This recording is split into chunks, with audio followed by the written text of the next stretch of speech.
વિદ્યાર્થી મિત્રો, અહીંયા આપણને અવલોકનો આપવામાં આવ્યા છે અને આપણને કહેવામાં આવ્યું છે કે આ અવલોકનોનો મધ્યસ્થ ખાલી જગ્યા છે. તો આવા પ્રશ્નોમાં વિદ્યાર્થી મિત્રો સર્વપ્રથમ આપણે અવલોકનોને ચડતા ક્રમમાં ગોઠવી દેવાના. એટલે આપણે પહેલાં અવલોકનોનો ચડતો ક્રમ લખીશું. અવલોકનોનો ચડતો ક્રમ.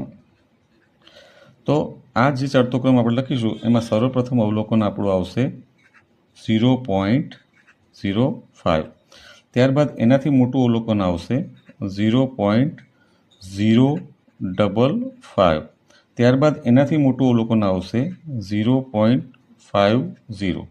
ત્યારબાદ એનાથી મોટું અવલોકન આવશે 0.505 અને સૌથી મોટું અવલોકન આવશે 0.55. હવે વિદ્યાર્થી મિત્રો અવલોકનોનો આ ચડતો ક્રમ લખ્યા પછી આપણે આ અવલોકનોની સંખ્યા ગણી લેવાની. તો અવલોકન સંખ્યા 1, 2, 3, 4 અને 5 થાય છે. એટલે કે અવલોકનોની સંખ્યા n બરાબર આપણને 5 મળે છે અને 5 એ અયુગ્મ સંખ્યા છે.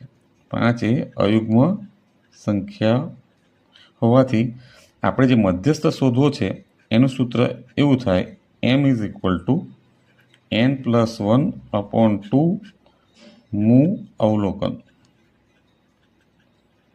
હવે વિદ્યાર્થી મિત્રો આ સૂત્રની અંદર આપણે n બરાબર 5 મૂકી દઈએ તો 5+1/2 મૂ અવલોકન. અને આપણે જાણીએ છીએ કે 5+1 એટલે 6/2 મૂ અવલોકન. અને અહીંયા છેદ ઉડાડે તો 2 તરી 6 થશે એટલે 3 મૂ અવલોકન.